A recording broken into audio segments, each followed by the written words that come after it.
Hey guys, TheSneakySnake here, Brothers in Arms, World of Warships, and today's video we're going to get back into the Double Tap series where I'm going to show you two nice and solid helpings of gameplay here, and today's ship of focus is the Gneisenau, the Tier 7 German battleship. This first replay I'm playing with my buddy Fatal Donuts. He is in his Tier 7 Premium German battleship, the Scharnhorst, and we're playing some domination here on the map Neighbors. So, the Gneisenau here in World of Warships, it is a transitional ship on the German battleship line. It takes place here, again, at Tier 7, and it's a very interesting ship, and it's one that, even compared to its Tiers 7 through 10 brothers in arms, the Kriegsmarine battleships, it is unique itself among those battleships as well. And on paper, this thing is, quite frankly, one of the best battleships in the game. If you look at it statistics-wise, really quickly here, the survivability is fantastic. Fully upgraded, 58,200, sits right about in the middle between the Colorado at 50k and the Nagato at 65k. However, you get that glorious German turtleback armor where it makes it all but impossible to citadel unless you're getting hit by 16-inch shells from Tiers 8 and 9 battleships like North Carolina or Iowa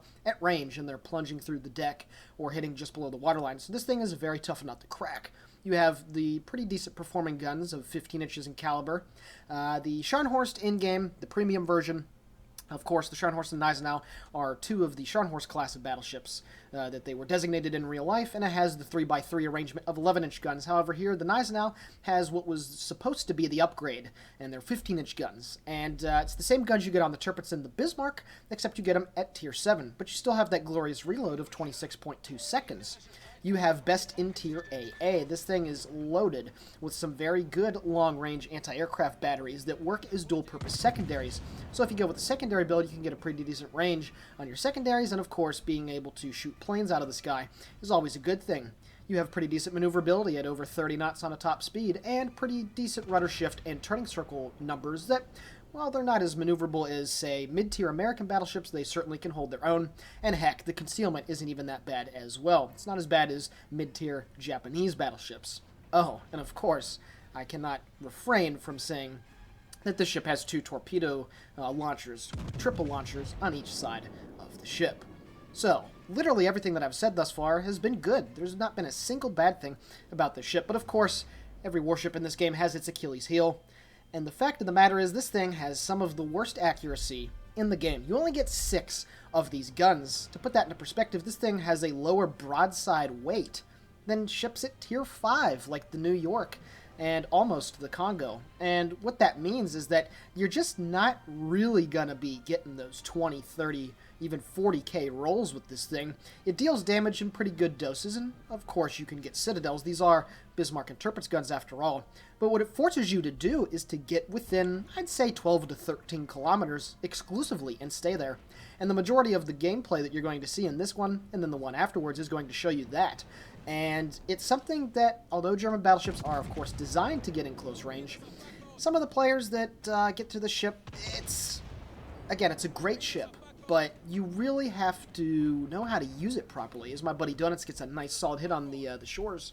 Yeah, I think it was the shores. No, Molotov, excuse me. Pardon me about that. You just have to get to really close ranges, and again, although they excel at it, it's something that is a bit of an acquired taste, because German battleships, while they are very tanky and they can take a lot of punishment, they are often some of the first battleships in games to get taken out because they push in too hard, like myself and Donuts appear to be, and then they just get focused down. And even though you have the great armor and the hit point pool, you're not going to be around for very long. So here at the beginning of this matchup, we decided to head up to Objective Charlie, and this is a standard place to go on the map Neighbors, especially in domination, being able to use the islands to your advantage and to be able to approach enemies unseen. I get a couple shots at the Atlanta, and I only managed 2 overpens. Now you're going to see here, again, the ranges I'm engaging these targets at, I'm just not going to get a lot of hits, and this ship is very Citadel reliant. Think of it as, say, a Miyogi at Tier 4, the Japanese battleship. It only has 6 guns, and it has 2 of the turrets, with 2 of them apiece in the rear. So you really do rely on citadels to be able to destroy ships. And coming up against cruisers that can stay at range, like a Mikhail Kutuzov or a Chapayev, are absolute nightmares for this ship to deal with. Again, the accuracy is very bad to begin with, and if you're not able to get to within 13, 12 kilometers or so, it makes it very difficult to deal consistent damage. However, myself and Donuts have put ourselves in a position to where, even though our guns are very inaccurate, we're going to still be able to do some pretty decent damage. And again, as I mentioned earlier, the ship does have torpedoes. Again, you get the triple launchers on each side, and it can really decisively change the outcome of an engagement, as you're going to see here in a little bit against the enemy Gneisenau.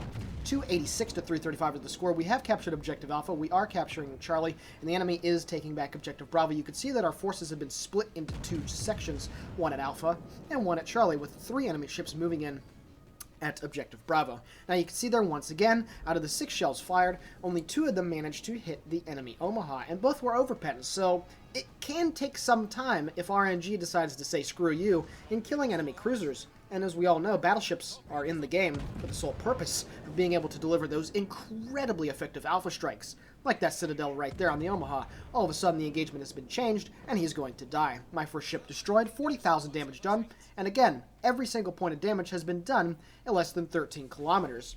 There is an enemy Minakaze that has been stalking myself and Donuts, and due to skilled seamanship, I have been able to avoid all of the torpedoes. But again, you can see here, fighting at 6 kilometers is something that it does take a bit getting used to. Unfortunately, I have to show my broadside here to the Bayern, as I cannot continue on my straight course because the Minakaze is somewhere off to my starboard side. Shells flying in from the Bayern, and that was a pretty good tank right there. Only took 2,700 points of damage from that Tier 6 German battleship. The Tiers 5 and 6, Koenig and Bayern, are very similar to the Gneisenau and the Scharnhorst. However, of course, besides the fact that they don't get torpedoes, they don't have that turtleback armor that can just absolutely shed shells off like you wouldn't believe it. They do have very good barbette armor, so citadeling them is also very difficult as well. But it can happen. With the Gneisenau, however, when you get to these kind of ranges, it's just, quite frankly, impossible. And although that Nagato has 65,000 hit points full health as I round the corner, you're going to see here how I'm going to be able to dispatch him with relative impunity. More shells flying in, and once again you can see the accuracy. I fired 6 shells at the Nagato, and only 1 managed to hit from a range of about 8 kilometers, which is, again, that's very, very bad. But RNG giveth, RNG taketh away. An enemy Graf Spee is now making his way up towards our position, and that enemy Biyoko, and 10.5 kilometers behind the island, has also been stalking us as well. So we have to treat this with a bit of, we just have to treat it a little bit carefully here, a little bit more than one might think. So I'm moving in on the Nagato. Now what I'm going to do here is a tactic that I like to do. When you get battleships that decide to go all stop, or they just get into a position where they're very, they're very much so in harm's way, open up the broadside of the ship just enough to be able to launch your torpedoes on whichever side you're launching them from, and then immediately turn back the other way you came, so then you can get your other side going. Now, the whole point of those torpedoes, of course, is not to kill the Nagato. 3 of them going against the bow is certainly not going to do it, but what I'm trying to do is trying to get this guy flooded. Unfortunately, my torpedo does just less than 10k and does not cause flooding. As the enemy Miyoko comes around the corner at 6 kilometers, get the 2 forward turrets out. Will I get rewarded for it? And I do. 16,000 damage with 1 Citadel, and 3 of the 4 shells hit. But now I have my port side of torpedoes ready to go. I wait until the last possible second, get a fire with the secondaries, manage to hit all 3 for 24,000 damage, swing the rear turret into action, and I drive by the Nagato, get a Citadel, take him out up to 125,000 points of damage, and then the Graf Spee makes his appearance on 6,300 health, get my 2 forward turrets going, manage to get 1 hit on the first salvo, and the second shell takes care of him. Third ship destroyed, 132,000 points of damage, and right there, when RNG does throw you a bone, these guns are, again, Tirpitz and Bismarck guns. They're just as good, and they can be just as effective, but you really need RNG, and if you want to mitigate RNG, you have to get to this kind of range. Now, I have lost a heck of a lot of hit points, and quite frankly, I'm surprised that I'm not dead at this point, as I shoot my 2 forward guns at the enemy Miyoko. Shells are falling in. Will I get kill number 4? Yes, I do. 1 shell overpens right through the rear of the ship and does 2,400 points of damage. And now an enemy Scharnhorst comes around the corner. It's 6.3 kilometers. Now, of course, I have to worry about his torpedoes, and he shoots high explosive at me. Does not set the fire, only does 3,100 points of damage. And I'm waiting to get reloaded so I can fire a full broadside. I'm trying to judge his course and speed to see if he's going to turn broadside even more, or if he's going to turn away. But at this point, as I pick up the high caliber with about 9,500 damage done, I launch my port side of torpedoes, and Donuts launches his as well. 146,000 points of damage. Donuts is about ready to be reloaded and deliver a massive salvo to the Scharnhorst. I anticipated his torpedoes correctly, and I'm able to get out of the way. And any second now, Donuts' shells are going to go down range. He's going to do a massive amount of damage, about 15k, and my torpedoes finish the job. Pick up the Kraken, 154,000 points of damage done. My buddy Donuts was able to pick up a couple of kills of his own, and the only ship left up here that we have to deal with is the enemy Minakaze. He also picks up a Confederate as well, and what you saw right there was just some excellent teamwork in these German behemoths. We just basically pushed our way through sea with impunity, and yes, we have lost quite a few hit points, but that's what these ships really excel at. Top tier, getting into close combat, and just making the enemy pay. Again, that Nagato had full health when I rounded the corner. I was at about 2/3, and we took care of him. The enemy Minakaze comes around the corner. He's still going to be detected at a much greater distance because he shot full broadside out, and 2 overpens. Get my 6th kill of the game.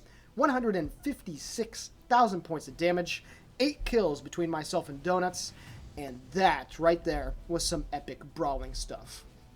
So what you saw, just, again, RNG, you can mitigate it if you get to really close range, and it's a very high risk, very low, and very high rewarding game style. Sometimes you'll end up doing 40,000 damage, you probably won't even get a torpedo hit, and you'll get focused down and killed, and then you can get results just like this. And you can see the ship has just been absolutely raked from stem to stern, tanking damage, using torpedoes, using the secondaries, using the main guns, using every bit of armament at my disposal to take care of the enemies, and that was a fantastic game. So now we're going to go into the next bit of gameplay and check out how it goes in a higher tier game. Alrighty guys, we're now going to take a look at our second dose of gameplay, and this time we are in a tier 8 game. There's an enemy Bismarck, there's an enemy Kutuzov, and of course there is a tier 8 Shokaku, the Japanese aircraft carrier. So this one, the damage isn't going to be as good, the kills aren't going to be as numerous, but the result is still going to be the same. I'm going to end up having a very, very solid game in this ship, and this is going to show more of the anti-aircraft capabilities, and once again, how even in higher tier games, you still have to get somewhat uncomfortably close to be able to do really good. But if, again, you play it correctly, you're going to be able to do some serious work. Now, statistically speaking for me, the Gneisenau, I had a better win rate. I played, I think, 37, 38 games in it, and I won 80% of the games that I played in. Obviously, playing with division mates helps out, but win rate was certainly better than the Scharnhorst, but I averaged about 10,000 more points of damage in the Scharnhorst, about 110,000 in the Scharnhorst compared to the 100,000 flat so far in the Gneisenau. And, yeah, dealing damage is always great. That's what battleships are in the game to do, to be able to delete opponents, but the ship, it certainly took me quite a bit to get used to. Stock, it's not bad. The range is still pretty good at over 18 kilometers. The health points is at about 50,000. But I definitely say this is one of those ships that you really do need to get the hull upgraded as fast as possible, and then it turns into a pretty good ship. Now, another thing that I forgot to mention in the first video is if you're able to engage the ship in a battleship, stay to range. There's no reason to get close. Now, obviously, German battleships as a whole, there's no reason to get close. But this thing only has 6 guns, once again, and it makes it very difficult to deal consistent damage at range. So if you're in your Japanese battleships like Nagato or Amagi, don't do what that Nagato did in the last game and close the distance. Make sure you stick at range, and you'll be able to deal some significant damage. Now, enemy torpedo planes right here at the beginning of the game make their appearance, and my AA gets going. Now, I'm not shooting down too many planes here at the beginning, but I will, over time, be able to deal some significant damage. I don't know the number off the top of my head, what the DPS is for the long-range dual purpose.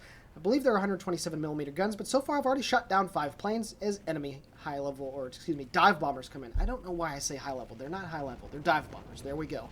AA continues to open up on these Shokaku planes, and although I've only shot down 5 so far at the beginning of the game, there's certainly going to be plenty more to deal with.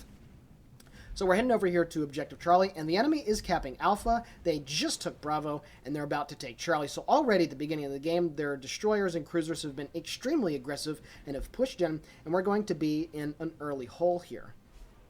Now, again, the accuracy is not the best, and you're going to notice it quite heavily. Now, that Kutuzov is going to be a thorn in my side here at the beginning of the game as my first shots go downrange at his ship. You can see that's actually a pretty good salvo right there, dispersion-wise, and I didn't aim far enough ahead, but that wasn't bad whatsoever as I shoot down plane number 7.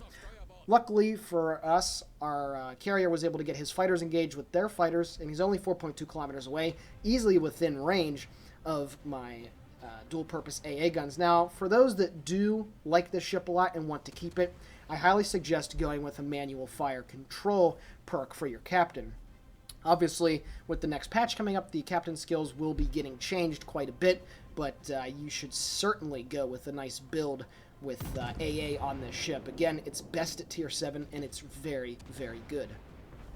300 to 366 is the score. The enemy team continues to rack up points from the cap. My salvo downrange at the New Mexico manages to do about 4,000 damage, so not too bad, not too shabby. My buddy Puddin is in his tier 7 British light cruiser, the Belfast, and at this point, we realize that we're going to have to push in right now if we're going to be able to recapture the momentum of this game. I'm looking for another shot here at the enemy New Mexico, broadside out, and we'll see what kind of damage we can do. Shells falling in, and there we go. Now that is a god tier salvo. All 6 shells managed to hit, and 2 of them failed to penetrate the belt armor on the side, and I still rolled for over 13,000 damage. So right there, that kind of shot, trust me guys, that is not going to happen very often. Yes, the New Mexico doesn't have the best deck armor in the world, but still, that was pretty lucky. Now, unfortunately for me, a Bismarck on full health appears at 10.2 kilometers off my port side, and as my shell's falling on the New Mexico, and that's more like it. Only 1 shell hits, and it's an overpen. I do not want to continue to push this Bismarck because he has those glorious secondaries that start shooting in a range of about 10.5. And what's going to happen is I'm going to get focused down, lit on fire, and I'm going to slowly start bleeding my hit points. So I decide instead to shoot at the Cleveland, and I turn in towards Bravo so I can try and get behind that island that's just out in front of me on my right and get out of harm's way. So I do decide to do that. Got 23 seconds left on the cap. Friendly Turpitz is also moving in with myself and Puddin. Right there, I took about a 10k salvo from that Bismarck on the side.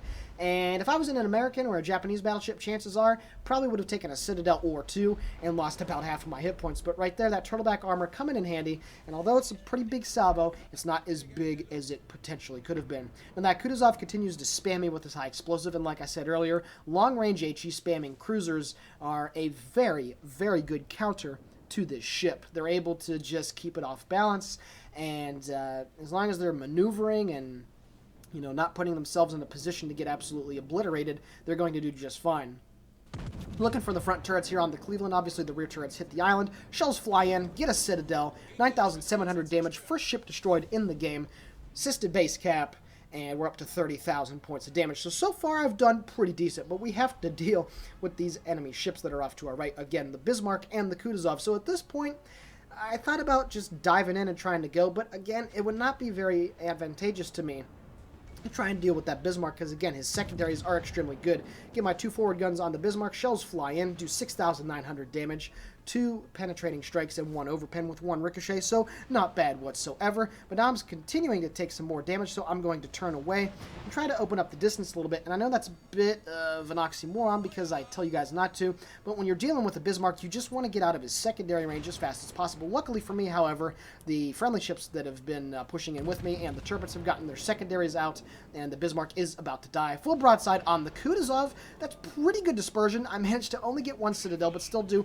a very respectable amount of damage, well over 10k, and that Kutuzov now pops his smoke because he does not want to continue to get shot at. 54,000 points of damage. The enemy team still has a lead. They've lost 4 ships compared to only 2, but they still have the lead, 376 to 454. Looking for a shot here on the Cleveland now as he's pushing in. There's also an enemy Miyoko and an enemy Bayern coming in too. So the Kutuzov continues to stay smoked up, so instead I decide to shoot at these ships that are over here, and I get a full broadside out on the Bayern. Shells are flying in on the target. We'll see what kind of damage we can do here. Presenting a full broadside, and right there, 2 overpens, 2,300 points of damage, only at 11.3 kilometers away. So not a very good salvo, but regardless of that, certainly could have been worse, right? The Miyoko gets hit pretty hard from one of our battleships behind. More shells falling in. Unfortunately, the New Mexico's shot was just a tad high, but nonetheless, that Tier 7 Japanese cruiser is a lot more worse for the wear.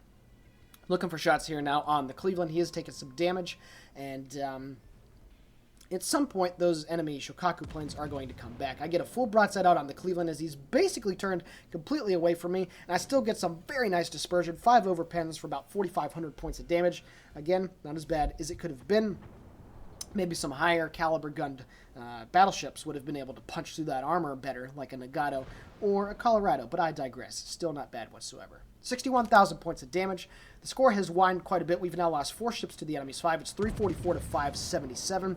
I get another full broadside out on the Byron. Once again, he's full broadside, and I do about 8,000 damage, but it just didn't feel as meaty as it could have potentially been. And once again, with only 6 guns, there's just so much that you can do. You really do have to use the torpedoes on the ship to accentuate the damage and to win engagements. And at this point, I continue to turn away because I'm worried that Miyoko is going to start focusing on me and lighting me on fire over and over and over again. So I'm debating on who to shoot, and I decide to get my rear turret into action on the Miyoko. And that's one really good thing that can happen to a German battleship like this one when you're trying to deal with it. Get it to run away so it only has the one turret in the back with 2 guns, and it makes dealing with these things extremely easy.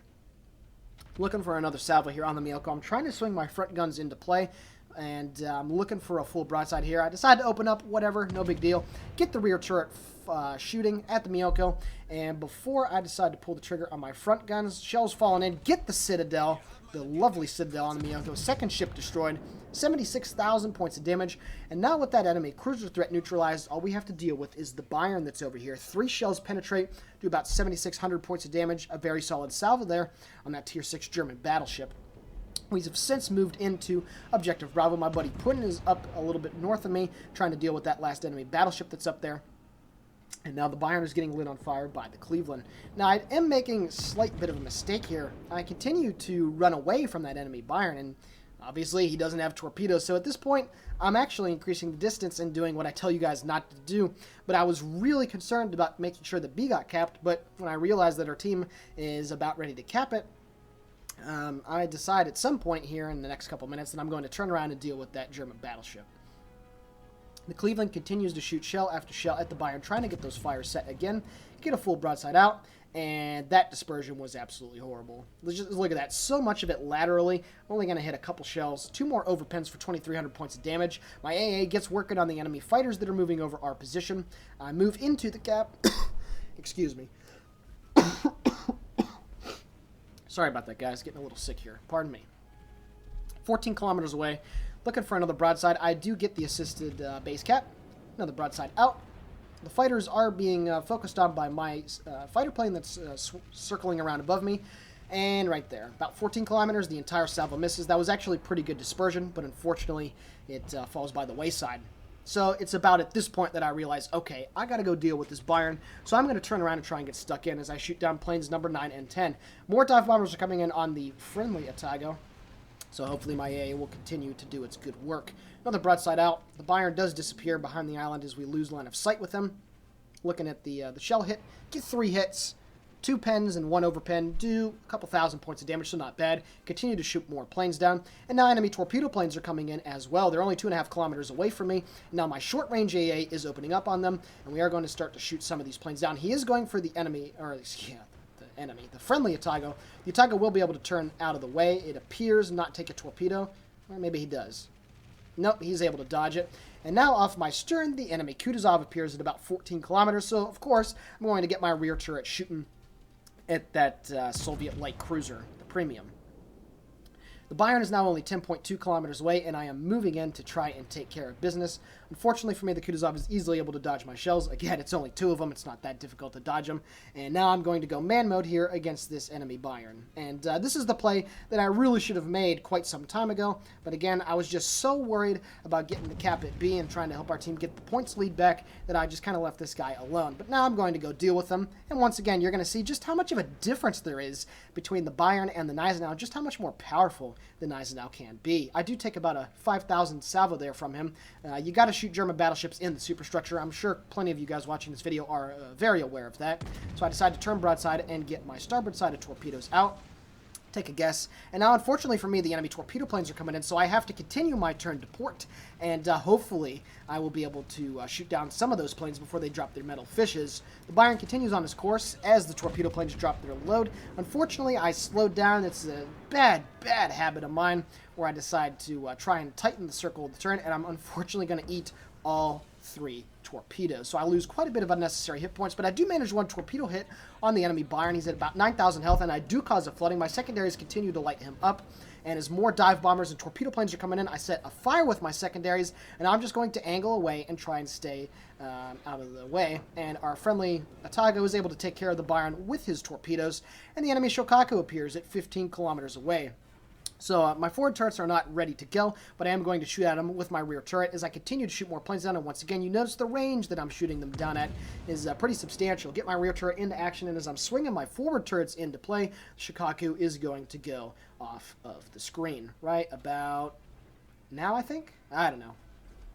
Sometime here in the next few seconds. So unfortunately, the island is blocking my sight of the Shokaku. So now I'm going to deal with the enemy Colorado. I'm up to 118,000 points of damage with 3 citadels and 2 ships destroyed, 19 planes shot down, and for a tier 7 ship in a tier 8 game, that's pretty good considering, again, we're going against a tier 8 carrier. Pretty decent dispersion, about 5,000 damage done on the enemy Colorado, and now we're going to close the distance and see what we can do. So, not bad, huh? Not bad at all in this game so far. We've brought the scores back. There's only 2 enemy ships left. Again, the Colorado and the Shokaku. And more planes are coming in on the Otago's position, so I'm going to try to get as close as I can to him to help him out. 1 shell hits the Colorado and does 0 damage. So hopefully this last torpedo plane will be able to get shot down before he can drop on the Otago. The short-range AA on the Gneisenau as he gets taken out by him is not the best, but again, it's all about those dual-purpose secondaries that are able to do really good damage at range. So far, this has been one fantastic game. We've helped our team bring the scores back. More dive bombers are coming in on the Otago. Shells falling in on the Colorado. 2 ricochets, 1 supposed overpen, but it does not do any damage, so I swing my rear turret into play. My AA and my fighter plane continue to shoot down those bombers, and there we go. Now we're getting some solid hits in on those planes. The bombs are way off of the Otago, and even more dive bombers are coming in. The Shokaku does have quite a healthy complement of planes, about 80 or 90 or so. So very good stuff thus far. I'm worried that those planes are actually going to come in on me, but that Shokaku is really, really focused on trying to take down the Otago.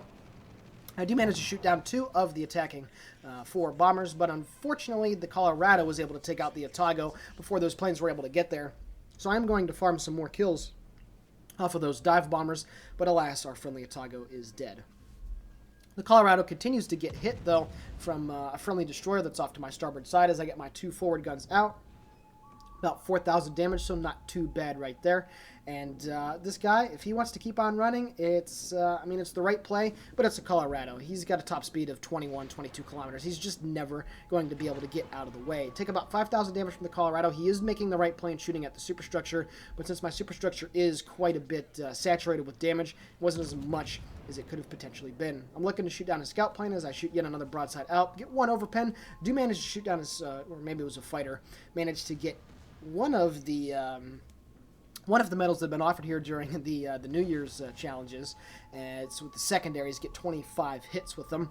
Looking to swing my rear turret into play against the Colorado, get my rear guns out, take a pretty decent hit, about 10,000 from the Colorado, and then I get my forward guns going. 2 forward guns out. Will I get the kill? Yes, I do. Colorado destroyed, 2 shells hit, 135,000 points of damage done, 26 planes shot down thus far, 3 citadels, 1 torpedo hit, 1 fire set, 27 secondaries, and of course 2 assisted base caps. So very, very solid stuff right here. We only got about 3.5 minutes left in the game, but we are going to capture Objective Alpha, and this has been long since decided in our favor. So with this replay, you saw, well, Puddin hits me with his... Oh, what a guy. He's really fun to play with.